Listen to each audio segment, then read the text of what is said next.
तवाज़ुन एक ऐसी इकाई है जिसे अगर कोई औरत अपनी ज़िंदगी में शामिल कर ले तो वो एक कामयाब होम मेकर बन जाती है और अपने घर को और अपनी फैमिली को बहुत बेहतर तरीके से लेकर चल सकती है। चाहे वो अमीर हो, गरीब हो, मिडिल क्लास हो, बहुत बेहतरीन तरीके से वो अपने घर को लेकर चलेगी। अस्सलाम वालेकुम, मैं हूँ एनी जब्बार और आप देख रहे हैं मेरा प्यारा सा खूबसूरत सा new channel simple life solution. अस्सलाम वालेकुम, कैसे हैं आप लोग? उम्मीद करती हूँ आप लोगों को मेरी पिछली वीडियोस अच्छी लगी होंगी। तो आइए अपने टॉपिक पर चलते हैं। जितनी महंगाई हो गई है, इस महंगाई में एक होम मेकर के लिए घर चलाना, पैसे बचाना, बचत करना निहायत नामुमकिन होता जा रहा है, बल्कि नामुमकिन हो गया है। तो इस सूरत हाल में अगर हम मंथली ग्रोसरी करेंगे तो उसमें बहुत सारे नुकसानात हो जाएंगे। और क्योंकि फिर जब मंथली ग्रोसरी करते हैं हम तो उसमें हमें बाज़ औक़ात हमें पता नहीं चलता, हम कोई चीज़ ज़्यादा ले आते हैं, कुछ कम भी ले आते हैं। कुछ ऐसी चीज़ें होती हैं जो इस्तेमाल में नहीं आती और वो फिर ख़राब होने लगती हैं, जैसे दालें हो गई, मसाला जात हो गए। तो मेरी आप लोगों को यही एडवाइस है इस महंगाई के दौर में कि आप लोग मंथली ग्रोसरी के बजाय वीकली ग्रोसरी करें। वीकली ग्रोसरी करें, संडे को अपनी पूरी लिस्ट बनाएं, पूरा मेन्यू तैयार करें पूरे 7 डेज़ का कि आपने क्या बनाना है, क्या खाना है, सब कुछ।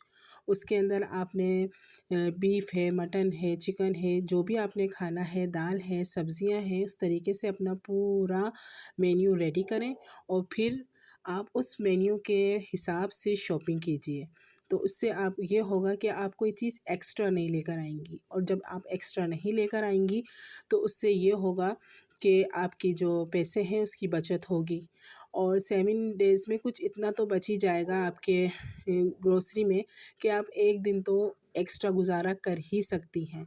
जैसे कोई दाल बच जाए, कोई सब्ज़ी एक्स्ट्रा आ जाए या हमारा लेफ़्ट ओवर हो, इस तरीके से हम एक दिन निकाल सकते हैं। आलू के कबाब बना लिए आपने, बच्चों को इस तरीके से कोई भी चीज़ बना ली, चावल बनाकर दे दिए, कुछ इस तरीके से हो। तो हम वीक के वीक अगर अपनी ग्रोसरी ख़रीदेंगे तो उसमें ये है कि हम ज़्यादा चीज़ें इस तरीके से नहीं लेकर आएंगे, फ़ुज़ूल ख़र्ची हम नहीं करेंगे। क्योंकि मंथली ग्रोसरी करने के लिए जाते हैं तो बस फिर बास्केट में सामान भरते रहते हैं, पता ही नहीं चलता कि कितना बिल बन गया, क्या बन गया। तो मेरी आप लोगों को यही एडवाइस है कि वीकली ग्रोसरी करें, पूरे वीक की ग्रोसरी करें और सबसे पहले लिस्ट बनाएं कि आपने क्या खाना है। उससे आपको पता भी चल जाएगा कि अगर वीक में, अब तो कोई भी ऐसा गेस्ट नहीं है जो बगैर बताए आए, तो जब बताकर आएंगे तो आप उसी हिसाब से आप तैयारी करेंगी गेस्ट के लिए भी। ओके। और अगर शुरू में आपको मंथली ग्रोसरी की आदत है और आप वीकली ग्रोसरी में परेशान हो रही हैं तो इसके लिए भी मेरे पास आपको देने के लिए एक ज़बरदस्त सी टिप्स है कि आप ऑयल हो गया, घी हो गया, चीनी हो गया और चावल वगैरह है, ये तो आप मंथली ले लें। लेकिन दालें, सब्जियां और ये गोश्त वगैरह है, ये भी आप लें वीकली। और मेरी आपको यही एडवाइस है कि आप आटा भी लिया करें तो वो वीकली ही लिया करें, क्योंकि अब आगे गर्मियों के दिन आ रहे हैं और फिर आटा ख़राब होने लगता है।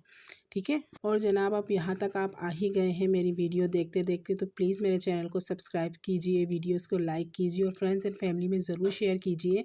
मेरा न्यू चैनल है और मुझे आप लोगों की सपोर्ट की, आपकी प्यार की, मोहब्बत की और आपके अच्छे अच्छे कमेंट्स की बहुत ज़रूर। और अगर आपके पास छोटी सी क्यारी है, प्लांट्स वगैरह हैं, तो उसके अंदर आप किचन गार्डन बना लें। धनिया है, पुदीना है, टमाटर है, हरी मिर्च है। यकीन जानिए घर की चीज़ें बहुत लुत्फ़ देती हैं, बहुत खुशी देती हैं इस किस्म की। और इन्वायरमेंट भी इतनी अच्छी हो जाती है, हम मेंटली तौर पे बड़े अच्छे और फ्रेश हो जाते हैं अपने घर की इस किस्म की चीज़ें इस्तेमाल करने के बाद। और वीकली ग्रोसरी करें आप तो आपके करीब अगर संडे बाज़ार लगता है, जुमा बाज़ार लगता है, इस किस्म के बाज़ारों में जाकर आप शॉपिंग करें और शाम में जाकर करें तो आपको सब्ज़ियाँ वगैरह बड़ी रीज़नेबल प्राइस पर मिल जाएंगी। ये मेरी ज़ाती टिप है जो मैं बहुत यूज़ करती हूँ। ये शाम में अक्सर चीज़ों के प्राइस कम हो जाते हैं और फ्रूट्स है और वेजिटेबल है बहुत मुनासिब रेट पर हमें मिल जाता है। तो इससे हमारे पैसों की भी काफ़ी बचत हो जाती है, हमारी सेविंग हो जाती है। और उस सेविंग को आप अलग निकाल कर रखें, ये नहीं है कि आपने फिर उसको दूसरे पैसों के साथ मिक्स कर दिया। आपने जितनी भी शॉपिंग के लिए पैसे लेकर जा रही हैं आप, उसमें आपके जितने भी पैसे बचेंगे वो आप अलग एक एनवलप बना लें, कुछ भी बना लें, उसके अंदर आप अलग से रखें। इसी तरह की छोटी छोटी बचतें करके आप अपने घर के लिए, अपने किचन के लिए छोटे छोटे से कोई डेकोरेशन पीसीस, घर के लिए, किचन के लिए बास्केट्स, कप्स, गिलास वगैरह ले सकती हैं। इसी तरीके तरीके से औरत अपनी घरेलू ज़िंदगी को कामयाब बनाती है, घरदारी को कामयाब बनाती है, अपनी गृहस्थी को कामयाब बनाती है। दौर कोई भी हो, वक्त कोई भी हो, औरत की शौक़ शुरू से अज़ल से अबद तक घरदारी ही रहा है और घरदारी ही रहेगा। बचपन से गुड़िया की शादी से लेकर आपा बुआ से लेकर औरत शादी के बाद तक बस इसी घरदारी और घरेलू कामों में ही अपने आप को मसरूफ़ रख कर खुश होती है। तो जनाब, कैसा लगा आपको मेरा आज का व्लॉग ज़रूर बताइएगा और आप कमेंट ज़रूर कीजिएगा मुझे। और आपको कोई से भी सवाल करना हो, कुछ भी आपको प्रॉब्लम हो, कोई ऐसा मसला जो आपसे हल ना हो रहा हो, आप मुझे कमेंट्स बॉक्स में लिखें। इंशाल्लाह मैं आपके कमेंट्स बॉक्स में आपके सवालात का जवाब दूँगी। उनके हिसाब से आपको वीडियो बनाकर दूँगी और पूरी कोशिश करूँगी कि आपके प्रॉब्लम्स का, आपकी जो भी आपके मसाइल हैं उनका सिंपल लाइफ सॉल्यूशन आपको दूँ, जो कि मेरे चैनल की यूँ समझ लें बुनियाद ही इसी पर है। तो अल्लाह हाफ़िज़।